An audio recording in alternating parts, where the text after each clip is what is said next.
বন্ধুরা, আমরা দেখাতে এসেছি আপনাদেরকে একটি কলম আপনারা কিভাবে রিং বাঁধবেন এবং কয় প্রকার রিং হয়। তো আপনাদেরকে দেখাই, এই যে কলমটা আমরা কিন্তু এটাতে রিং বাঁধাই করতেছি এবং এই কলমটা বাঁধারও কিছু নিয়ম রয়েছে। সাধারণত এই কলমের রিংগুলো বহুতল বিল্ডিং বলেন, একতলা দুইতলা বিল্ডিং বলেন, এখন আমাদের যেহেতু এটা ছয়তলা ফাউন্ডেশন বিল্ডিং আর এটা হচ্ছে কর্নারের কলম।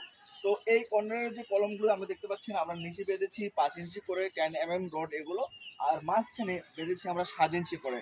আর একটা বিষয় হচ্ছে, প্রতিটা রিংয়ের সঙ্গে কিন্তু দেখতে পাচ্ছেন আমরা একটি করে টাই রিং ব্যবহার করছি। অনেকে এই রিংটা ব্যবহার করেন না।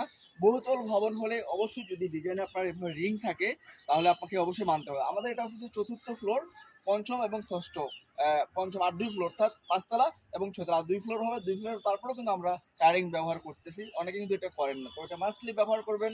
আর একটা বিষয় হচ্ছে, রিং লোকে দেখতে পাচ্ছেন এভাবে, একটু সামনে দেখাও, এভাবে হুক দিয়ে দিবেন। প্রতিটা রিংয়ে হুক থাকবে, দেখতে পাচ্ছেন আমরা 3 ইঞ্চি করে হুক দিয়েছি। এভাবে অবশ্যই প্রতিটা রিংয়ে হুক দেওয়ার চেষ্টা করবেন বন্ধুরা।